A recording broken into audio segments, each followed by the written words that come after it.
आपल्या करसगव्हाण गावाच्या या सभेप्रसंगी उपस्थित मंचावरील सर्व सन्मान्य नेतेगण,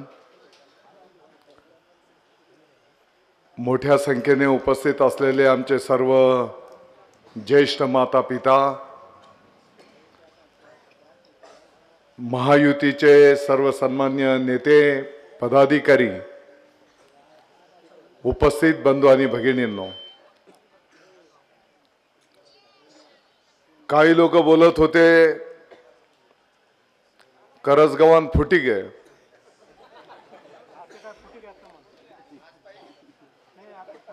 मला वाटतं हा अफाट जनसागर पाहिल्याच्या नंतर त्यांनी काहीतरी प्रिंटिंग मिस्टेक होईने होई असं म्हणतं तर काय वावगं ठरणार नाही।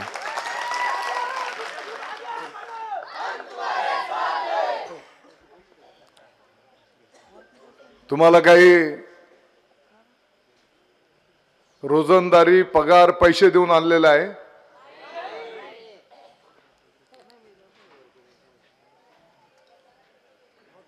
काही बिर्याणी मटन काही खावाडीचं नाणेल छे?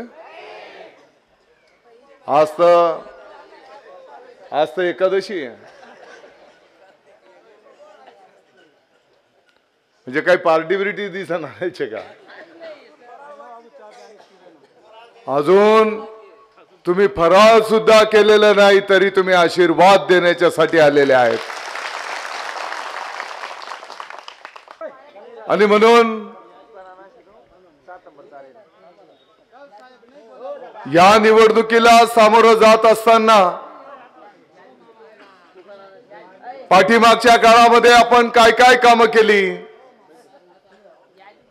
भविष्यामध्ये आपल्याला काय कामं करायची आहेत, बियाणं, रोप, जीवाणू खते, शेतकऱ्यांना मार्गदर्शन आपल्या या कृषी पंढरीच्या माध्यमातून संपन्न होणार आहे।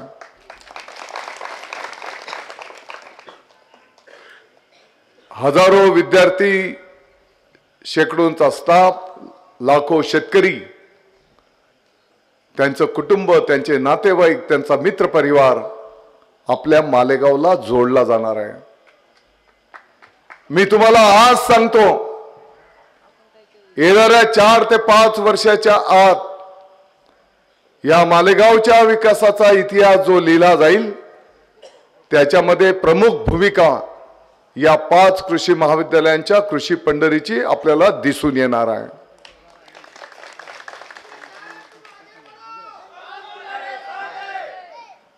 आपल्या लोढा मार्केटच्या शेजारचं महिला व बाल रुग्णालय किती ताईंनी पाहिलं? जरा हात वर करा। सगळंच नाही पाहिजे। ताई, हॉस्पिटल कसं आहे?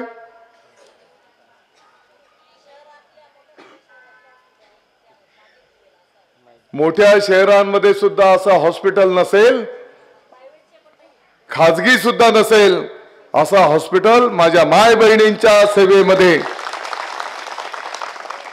आपल्या मालेगावमध्ये रुजू झालेला आहे। आधी तिथे 40 खाटांचा हॉस्पिटल होतं, जागा पुरायची नाही, कधी कधी एक्स्ट्रा कॉट पण पुरत नव्हते, आणि म्हणून 100 खाटांचा हॉस्पिटल मंजूर करून आता आपल्या मालेगावच्या माय बहिणींच्या सेवेमध्ये दाखल झालेला आहे। त्या रुग्णालयामध्ये जे ऑपरेशन थिएटर आहे, मुंबईच्या मोठ्या हॉस्पिटलमध्ये जसे ऑपरेशन थिएटर असतात तसं ऑपरेशन थिएटर आपल्या या शासकीय रुग्णालयामध्ये त्या ठिकाणी जनतेच्या, महिलांच्या सेवेमध्ये दाखल झालेला आहे। महिलांच्या संदर्भातला कुठलाही आजार असेल त्यांच्यावर ट्रीटमेंट केली जातील, उपचार केले जातील, तपासणी केली जाईल, गोळ्या औषधं दिले जातील, ऑपरेशनची गरज असेल ऑपरेशन करून ते पेशंट, ते ताई बरी करून त्यांना घरी सोडलं जाईल। एक महिला खाजगी दवाखान्यात जर डिलिव्हरी करायची असलं तर किती पैसे खर्च येतो? 50,000 रुपये येतो. आपल्या या महिला रुग्णालयामध्ये कोणालाही 1 रुपया लागणार नाही.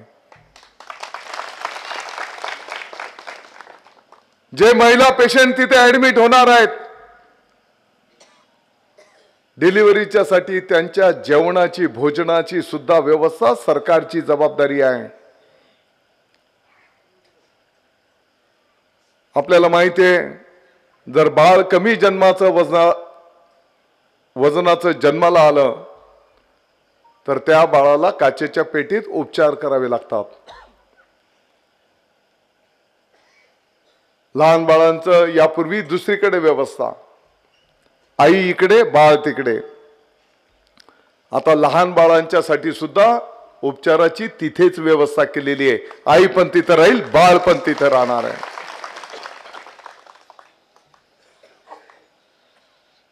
जेव्हा ते डिलिव्हरीला आलेली ताई, त्यांना डिस्चार्ज दिला जाईल, तर ते बाळ, ती ताई, त्याचं कुटुंब, त्यांना घरापर्यंत सुखरूप सोडणं ही सुद्धा सरकारची जबाबदारी आहे. त्यांना घरापर्यंत सरकार सुखरूप सोडेल. आणि मला आपल्याला सगळ्यांना सांगायला अभिमान वाटतो, जर एखाद्या आमच्या आईला, आमच्या एखाद्या बहिणीला जर तिथे रक्ताची गरज पडली तर ते रक्त मोफत उपलब्ध करून देण्याची जबाबदारी आपल्या शिवसेनेने स्वीकारलेली आहे. 1 रुपयामध्ये पीक विमा देणारं संपूर्ण भारतातलं महाराष्ट्र हे आपलं एकमेव राज्य आहे. मागच्या वर्षाला शेतकरी बांधवांचं नुकसान झालंय. आपण सर्वांनी त्याचा पाठपुरावा केला. किती शेतकरी बांधवांना पीक विमा नुकसान भरपाई मिळाली? जरा हात वर करा. बरोबर. नाशिक जिल्ह्याला 850 कोटी, मालेगाव तालुक्याला 164 कोटी रुपये.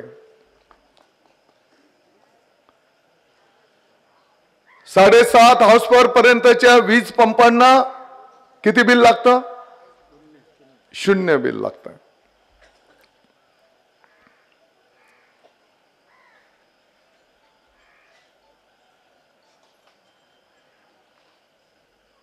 दादा, एसटी मध्ये किती भाडं लागस?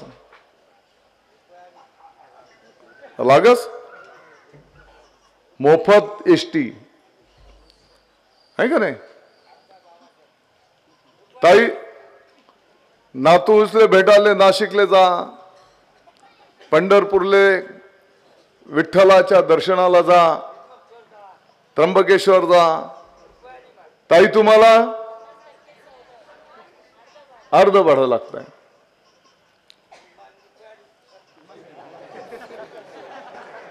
तुम्हाला पैसा सरकार भरवायचे एसटी महामंडळाने.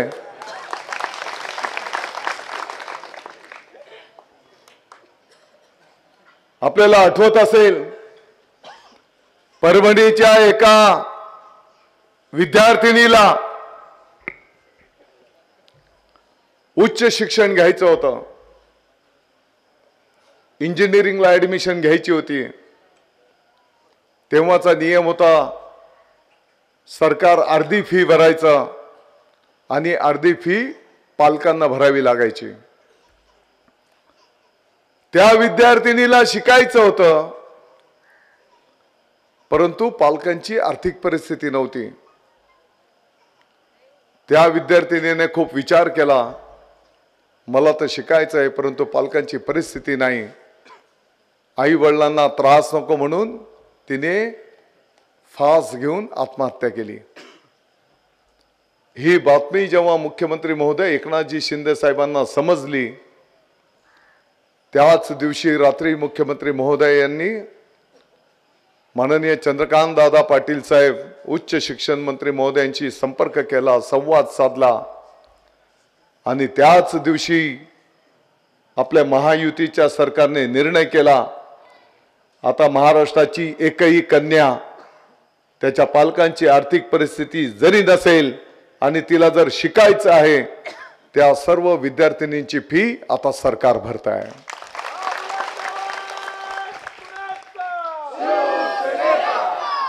संवेदनशील माणूस किती असू शकतो? मला वाटतं हे जिवंत उदाहरण आहे. संजय गांधी निराधार योजना, माझी तुम्हाला विनंती असणार आहे, गावगावच्या कार्यकर्त्यांनी जीवाचं रान केलं, कागदपत्रांची पूर्तता केली. 65 वर्षाच्या वरचे जे आहे, आमच्या आई वडील वृद्ध आहेत, विधवा बहिणी आहेत, दिव्यांग बंधू भगिनी आहेत. पहिलेच्या काळात सरकार त्यांना 1000 रुपये महिन्याला मानधन द्यायचं.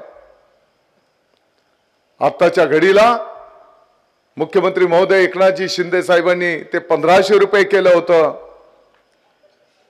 मला सांगायला आपल्याला सगळ्यांना आनंद आणि अभिमान वाटतो. तुम्ही महाराष्ट्राच्या अनेक तालुक्यांची माहिती घ्या. काही तालुक्यांमध्ये 1000-2000 लोकांना पगार चालू आहे, काही तालुक्यांमध्ये 5-7 हजार लोकांना पगार चालू आहे आणि काही तालुक्यांमध्ये 10-12 हजार लोकांना पगार चालू आहे. आपल्या मालेगावला शहर आणि तालुका मिळून 71,000 लोकांचा पगार चालू आहे. किती लोकांचा पगार चालू आहे जरा हात वर करा. हे पहा, लाजानं काय शे. आणि म्हणून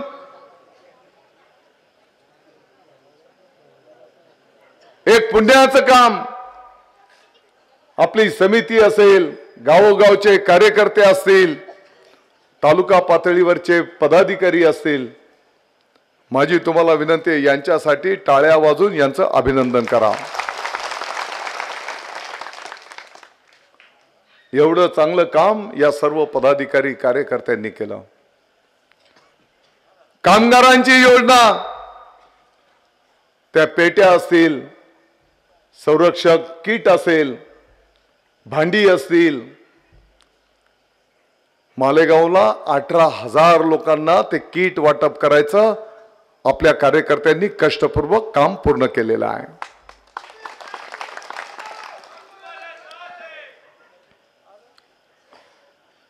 मुख्यमंत्री माझी लाडकी बहीण योजना, किती बहिणींना सन्मान निधी मिळाला जरा हात वर करा.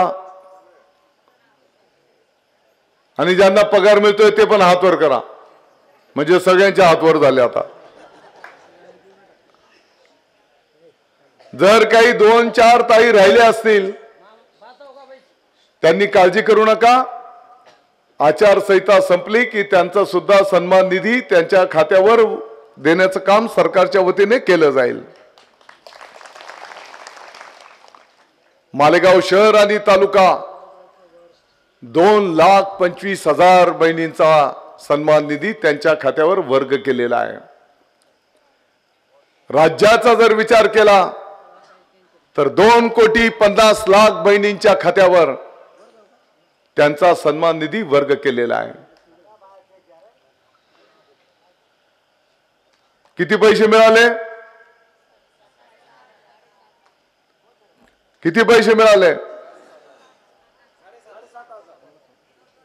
उभं राहा. किती पैसे मिळाले?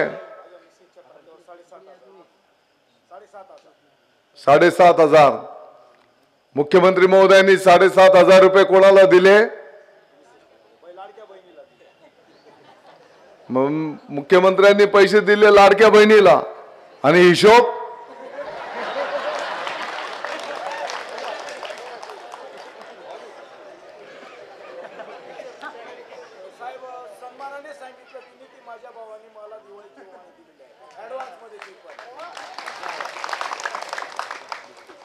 ताई, आधी घर खर्चासाठी तुम्ही जर 500 रुपये मागितले ना, हे 100-200 द्यायचे, आहे का नाही?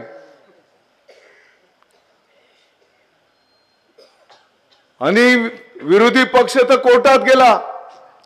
टीव्हीच्या बातम्या पाहिल्या का नाही तुम्ही? कोर्टात गेले, ही योजना बंद झाली पाहिजे, याला स्टे द्या। मी माननीय उच्च न्यायालयाचा आभार व्यक्त करतो की त्यांनी स्टे तर दिलाच नाही, परंतु चांगल्या योजनेचं अभिनंदन सुद्धा त्यांनी केलेलं आहे।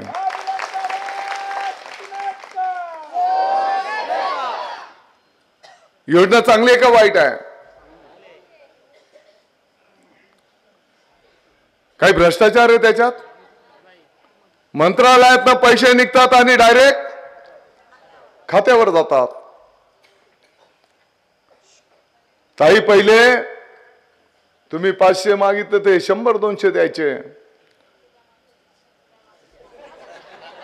आता यांनी तुमचा मोबाईल त्यांच्याकडे घेऊन ठेवलाय।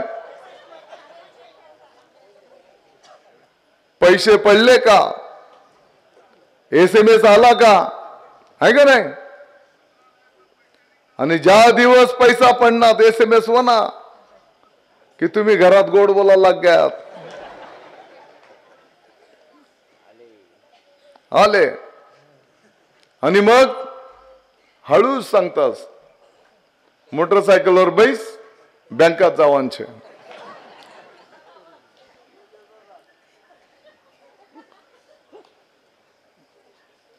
पहिले तुम्हाला 500 रुपये मागावे लागायचे, आता यांना तुमच्याकडे पेट्रोलला 500 रुपये मागावे लागतात।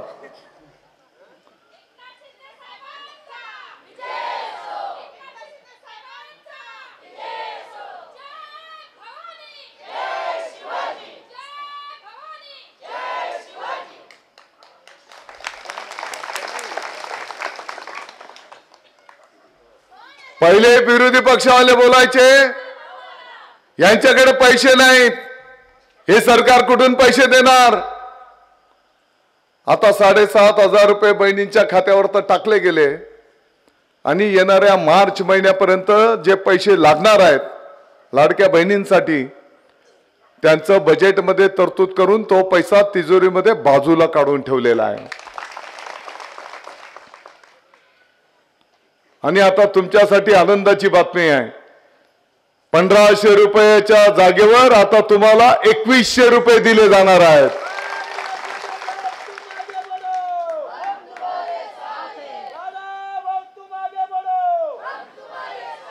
जो पगार ज्येष्ठांना मिळतो, आमच्या विधवा ताईंना मिळतो, दिव्यांगांना मिळतो 1500 रुपये, तो पगार आता आपल्या सरकारने ठरवला आहे, तो 2100 रुपये दिला जाणार आहे। आदरणीय पंतप्रधान नरेंद्र मोदी साहेबांनी घोषणा केली, PM किसान वर्षाला 6000 रुपये शेतकऱ्यांच्या खात्यावर, नमो शेतकरी राज्याचे 6000 रुपये शेतकऱ्यांच्या खात्यावर, एकूण 12000। पंतप्रधान महोदयांनी धुळ्याला घोषणा केली, आता 12000च्या जागेवर 15000 रुपये शेतकऱ्यांना दिले जातील। मुख्यमंत्री महोदय एकनाथजी शिंदे साहेब, उपमुख्यमंत्री महोदय देवेंद्रजी फडणवीस साहेब, अजितदादा पवार साहेबांनी घोषणा केली, उद्याचं सरकार तर हे महायुतीचं 100% सरकार येणार आहे। आपलं सरकार आलं की महाराष्ट्राच्या सर्व शेतकऱ्यांचं कर्ज माफ केलं जाईल, ही क्रांतिकारी घोषणा आपल्या महायुतीच्या नेत्यांनी केलेली आहे।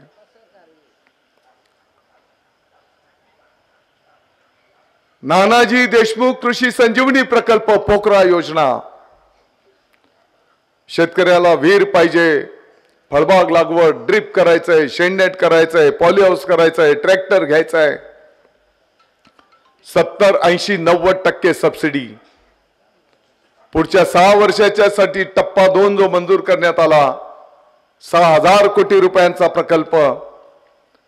मला आपल्याला सगळ्यांना सांगायला आनंद होतो, आपल्या मालेगावचं भाग्य आहे, परत एकदा 100% आपल्या मालेगाव तालुक्याचा या योजनेमध्ये समावेश आपल्या सरकारने केलेला आहे। पुढची 6 वर्ष मालेगावच्या शेतकऱ्यांना या योजनेचा लाभ घेता येणार आहे। आपल्या मालेगाव तालुक्याच्या आदिवासी बांधवांच्यासाठी आपल्या सरकारने 3000 घरं विशेष बाब म्हणून मंजूर करून दिलेले आहेत. मालेगाव तालुक्यात एकही आदिवासी बांधव आता पाचटच्या घरात राहणार नाही. गेल्या 20 वर्षांपासून आपलं स्वप्न होतं मालेगाव शहरामध्ये भारतरत्न महामानव डॉक्टर बाबासाहेब आंबेडकर साहेबांचा पूर्णाकृती पुतळा झाला पाहिजे. मुख्यमंत्री महोदय जेव्हा मालेगावला पहिल्यांदा आले, येतानाच ते मंजुरीचा आदेश घेऊन आले आणि आज आपण जर मालेगावमध्ये बघितलं, भारतरत्न महामानव डॉक्टर बाबासाहेब आंबेडकर साहेबांचा पूर्णाकृती पुतळा त्या ठिकाणी आपल्याला सर्वांना आनंद होईल असा त्या ठिकाणी उभा करण्यात आलेला आहे.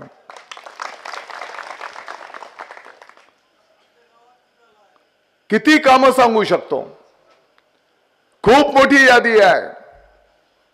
पुढे आणखी एक सभाशय, नार पार गिरणा नदी जोड प्रकल्प गेल्या 45 वर्षांपासून आपण सर्वांनी पाठपुरावा केला. माझी तुम्हाला सगळ्यांना विनंती आहे, आपण महामहिम राज्यपाल महोदय, माननीय मुख्यमंत्री महोदय, माननीय उपमुख्यमंत्री महोदयांचं टाळ्या वाजवून अभिनंदन करू. त्यांनी या 7,500 कोटीच्या प्रकल्पाला मान्यता दिली. 1,25,000 एकर क्षेत्राला पाणी दिलं जाणार आहे.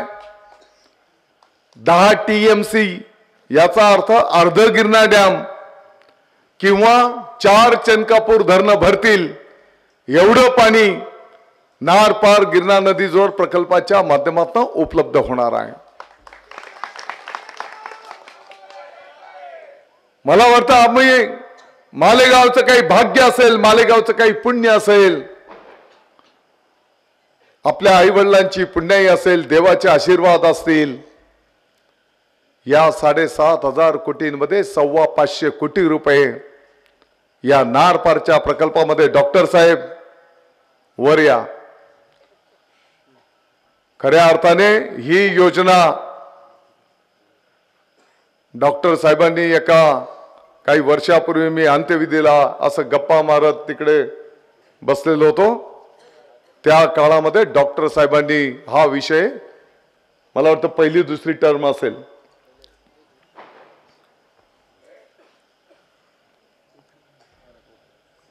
काय होणार आहे या प्रकल्पाच्या माध्यमातून. सुरगाणा तालुक्यामध्ये 9 धरणं बांधली जातील.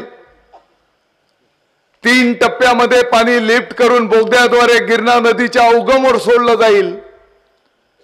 गिरणा नदीमधून आलेलं पाणी चनकापूर आणि पुढे गिरणा नदीतून ठेंगोड्या बंधाऱ्याच्या डावा आणि उजव्या कालव्याच्या माध्यमातून आपल्या तालुक्याला उपलब्ध केलं जाणार आहे. ज्या कालव्याची क्षमता आता 171 क्युसेक आहे, त्या कालव्याची क्षमता 350 क्युसेकने वाढवली जाणार आहे.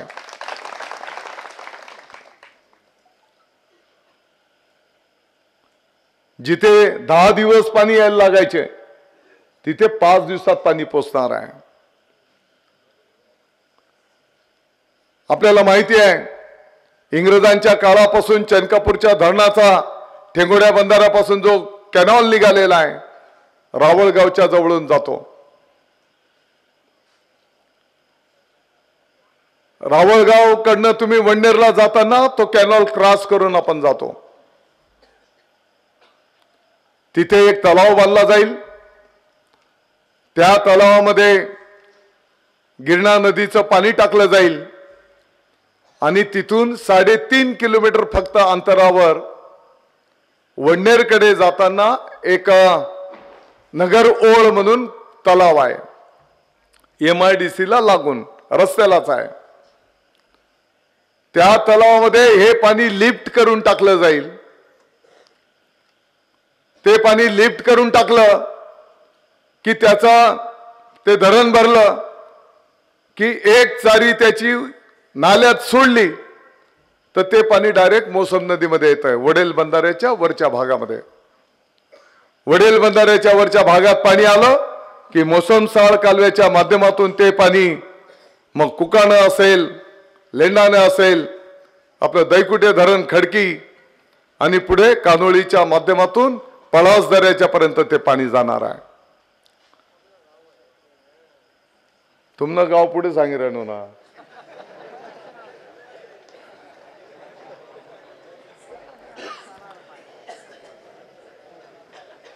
अजंच्या तलावातून ते पाणी लिफ्ट करून वडनेर खाकुर्डीच्या वरच्या भागामध्ये असलेल्या माननीय पुष्पाताई हिरे साहेब जेव्हा मंत्री होत्या त्या काळामध्ये त्यांनी 9 गाव गारेगाव पाणी पुरवठा योजना केलेली आहे.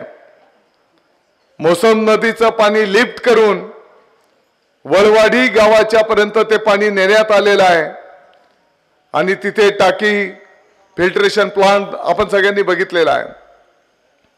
आणि म्हणून मोसम नदीतलं पाणी लिफ्ट करून वळवाडी गावाच्या पर्यंत ते नेलं जाईल आणि वळवाडी गावाच्या पासून उताराने मग खाकुर्डी असेल, निमशेवडी असेल, कंकराळा असेल, करजगव्हाण असेल, हाताण्याच्या पासून जळकू पर्यंत ते पाणी उताराने पाईप बंद कालव्याद्वारे ते पाणी दिलं जाणार आहे. माझी तुम्हाला विनंती आहे, जसं मी बोललो देवाचे आशीर्वाद असतील ही योजना आपल्याला मंजुरी मिळालेली आहे. नुसती मंजुरी नाही मिळाली, काही कामांचं सर्वेक्षण करणं आणि काही कामांचं प्रत्यक्ष काम सुरू करणं याचं टेंडर नोटीस पण निघालेलं आहे. किती वाजले? 20 मिनिटं बाकी आहेत. ठीक आहे, कामांची यादी मोठी आहे. मला वाटतं पुस्तिकेच्या माध्यमातून आम्ही सर्व आपल्याजवळ मांडण्याचा प्रयत्न केलेला आहे. त्या गावाच्या पासून तर तालुका पातळीवर गिरणा, मोसम, परसूल, दोद्याड, कानोळी, बोरी सर्व नद्यांवर बंधारे. फॉरेस्ट मध्ये सुद्धा मोठ्या प्रमाणात आपण वनतळे बांधलेले आहेत की जेणेकरून आजूबाजूच्या शेतकऱ्यांना त्याचा फायदा झाला पाहिजे. आता एवढं चांगलं चाललेलं असताना काही लोक खालच्या पातळीवरून प्रचार करतायत. काही लोक दादा भुसेचा बाप काढतायत. माझ्या वडिलांच्या विषयी वाईट बोलतायत. हे मी काही सहानुभूती करता बोलत नाही. माझ्या वडिलांचं 80-82 वय, मागच्या काही वर्षांपूर्वी त्यांचं दुःखद निधन झालेलं. माझ्या वडिलांनी भारताच्या स्वातंत्र्यासाठी इंग्रजांची गोळी स्वतःच्या अंगावर झेलली. ते स्वातंत्र्य सैनिक होते. माझ्या वडिलांच्या विषयी वाईट बोललं जात आहे. त्यांचा उल्लेख अतिशय खालच्या पातळीवरनं काही लोक करतायत. मी सांगितलं काही हरकत नाही, मी सहन करेल. पण त्यांना मी सांगू इच्छितो, तू माझा बाप काढला, माझे वडील काढले, काही हरकत नाही. पण तू जर खरा तुझ्या बापाच्या पोटचा असशील तर आमच्या एखाद्या कार्यकर्त्याचा बाप काढून दाखव, तुला घराच्या बाहेर सुद्धा फिरू देणार नाही.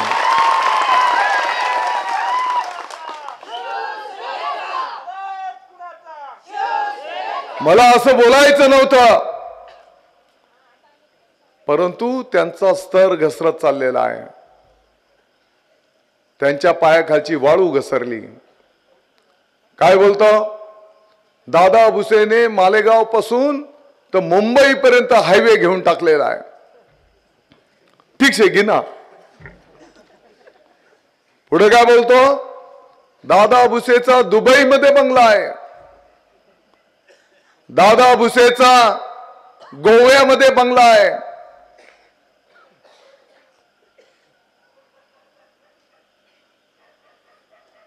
आपण सर्वजण एकमेकांना ओळखतो. आता किती वाजले? 9:45 झाले. यातले 10 वाजनात की यातले टिक टिक चालू आहे जास. 90 वर होत नाही. त्याला 90 वर होत नाही काय खंबा. मला काय कोणाविषयी बोलायचं नाही, परंतु यांना फक्त गोवा आणि दुबई दिसते रात्री. फक्त रात्रीचं यांना गोवा आणि दुबई. आणि दुसरा भाऊ, तुले काय दिन माले काय दिन.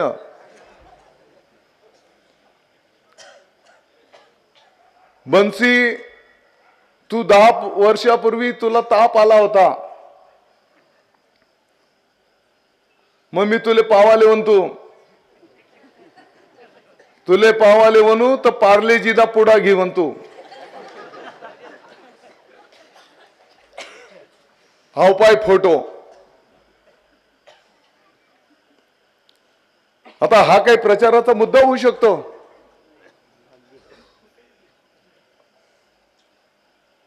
तुम्ही जात नाही कोणाच्या सुख दुःखात. कोण मित्र परिवार, काही नातेवाईक, कुठं काही सुख दुःख होणे जातच नाही आपण. प्रत्येक जण जातो. मग काय फोटो काढतस. मी एका आदिवासी कन्याचं हेलिकॉप्टर मधून लग्न लावलं. ज्याचं लग्न लावलं तो बिचारा डाळिंब छाटतोय आता. मी टिंगल करत नाही, परंतु तेवढेच पैसे, ते पैसे कुठून आले त्याचा ते बोललो तर तुम्हाला आपण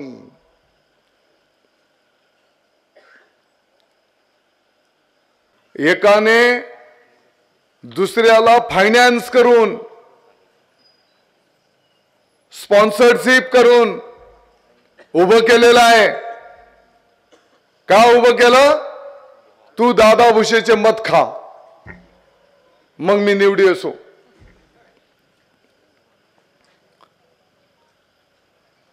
दुसरा काय म्हण राहिला, मला माहित छे मी पडी जाणार छे. हा, अरे दुसरा त्या दोन्हीच मधला जे दोन्ही उमेदवार उभे आहेत ना दुसरे, त्यांची गोष्ट सांगतो. तुम्ही राहिल्यावर मी कस काय पडसू.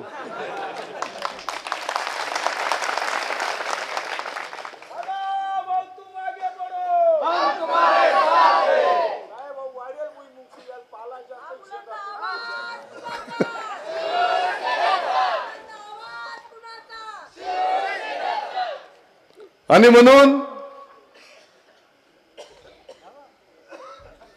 म्हणून मी तुम्हाला विनंती करायला आलेलो आहे.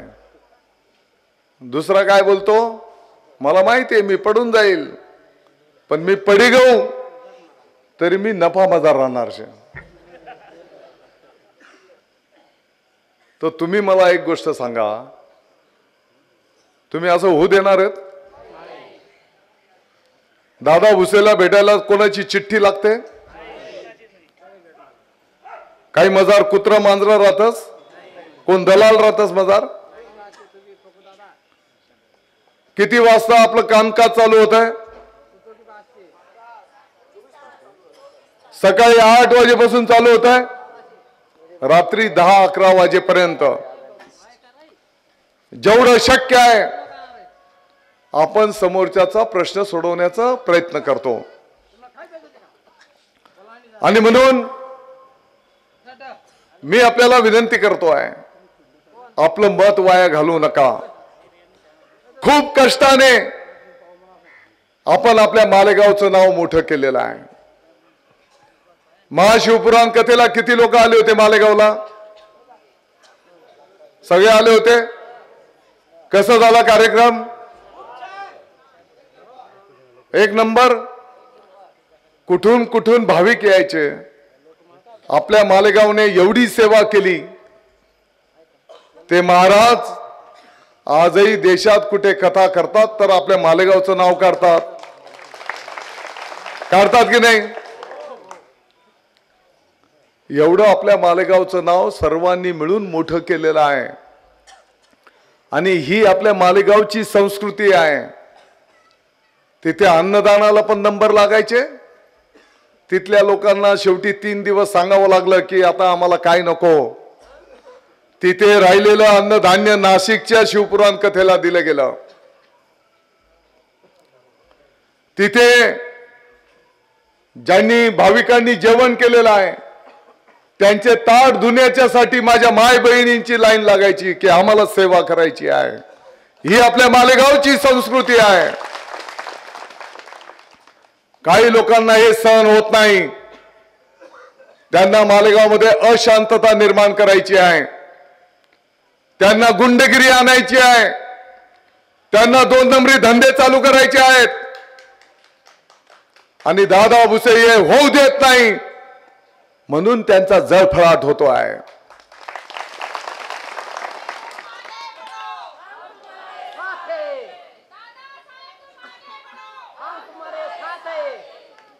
आणि म्हणून मी तुम्हाला विनंती करणार आहे।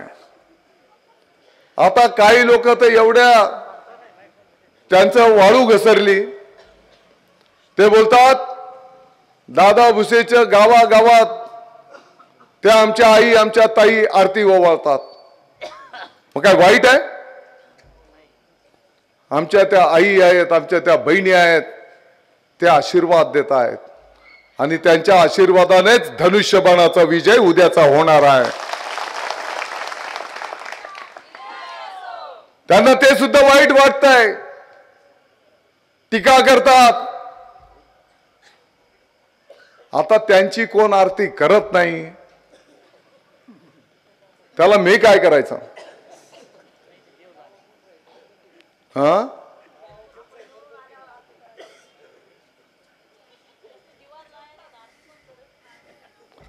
आणि म्हणून मी तुम्हाला कळकळीची विनंती करतो। आपला तालुका विकासाच्या दिशेने निघालेला आहे आणि तुम्ही काळजी करू नका। उद्याचं सरकार हे महायुतीचं 100% सरकार येणार आहे आणि महायुतीचं सरकार आलं मालेगावच्या विकासाचं कुठलंही काम थांबणार नाही, हा तुम्हाला मी विश्वास देतो। आपलं सर्वांचं मी आभार मानतो। खरं म्हणजे एक महाराज होतात, कीर्तनकार महाराज, कीर्तन चालू होतं, माऊली महाराज खूप रंगात आले। महाराजांनी कीर्तन करता करता महाराजांचे डोळे लागले। मग महाराजांनी जेव्हा डोळे उघडले तर अर्धा जनसमुदाय निघून गेलेला होता। महाराजांना वाटलं काय हरकत नाही, अर्धे तरी थांबलेले आहेत। महाराजांनी परत कीर्तन सुरू केलं। महाराज कीर्तनात तल्लीन झाले, महाराजांचे डोळे लागले। परत महाराजांनी जेव्हा डोळे उघडले तर 5-10 जण शिल्लक राहिले होतात। महाराजांना वाटलं काय हरकत नाही, 10 जण तरी राहिलेले आहेत। परत महाराजांनी कीर्तन सुरू केलं। महाराज तल्लीन झाले, डोळे लागले। डोळे जेव्हा उघडले तर तेव्हा फक्त 1च जण शिल्लक होता। मग महाराजांनी कीर्तन थांबवलं। त्या एका भाविकाला जवळ घेतलं आणि महाराज त्याला सांगायला लागणार, या सगळा जरी निघी घ्या परंतु तू एक का होईना, तू एक श्रोता असा आहे की तुला माझं कीर्तन आवडलेलं आहे। तो श्रोता म्हणे तुमनं कीर्तन बिर्तन तर काय मला माहित नाही, परंतु ज्या घोंगडीवर उभा राहायचं तुम्ही कीर्तन कर राहणार आणि ज्या माईक वरतून तुम्ही कीर्तन कर राहणार, तुमनं कीर्तन जर बंद होईना तर तुम्ही घोंगडी घेसून माईक घेसून मी बी घर जायचं झोपसो। आता मलाही वाटलं होतं कोण उठायला घेईल तर मी बी आवर्त घेसो, परंतु कोण उठायला तयार नाही। चालू द्या, रातभर चालू द्या।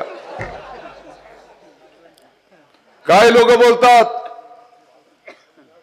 माझे मित्र मला विचारतात, दादा भुसे तुम्ही बॉडीगार्ड का घेत नाही? मी बोललो अरे बाबा माझ्या मालेगावच्या लोकांचा कधी कधी त्यांना संशय येतो, दादा भुसे खरा मंत्री शका नाही.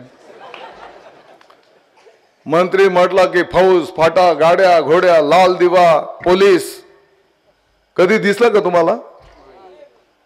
20 वर्षात कधी दिसना?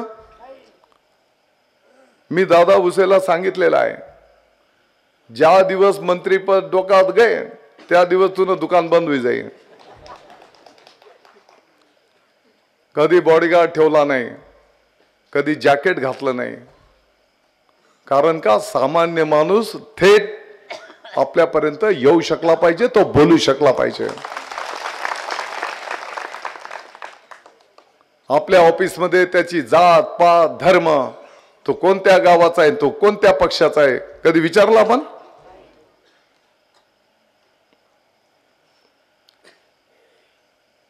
काही लोक विचारतात बॉडीगार्ड का घेत नाही. मी माझ्या मित्रांना सांगितलं, या जनता जनार्दनाचे आशीर्वादच दादा भुसेसाठी बॉडीगार्ड आहेत. आणि मला विश्वास आहे 20 तारखेपर्यंत खूप अफवा येतील. हाऊ फुटी घ्या करजगावाला असं होई गे, करजगावाला सांगतील डोंगराळ्याला तसं तसं झालं. याचा नेहमीचा धंदा शेत्या. कोण सांगाय सोनाना मनी वाटणार शेतस. हा काल झाले का? म्हणजे लोकांमध्ये संभ्रम निर्माण करायचा. अरे लोकांना जर पैशाने विकत घेता आलं असतं तर यांच्या आशीर्वादाने दादा भुसे 4 वेळेस आमदार झाला असता का? यासनं डोकं तिरपत चालस.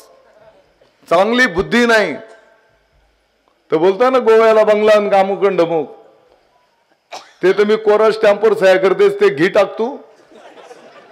परंतु कधीतरी कॉलेजेस जे आहेत ना त्याच्या शेजारी शेती महामंडळाची जमीन आहे आणि तिथे आपण एक आनंद आश्रम पाहिलंय तुम्ही? आनंद आश्रम केलेला आहे.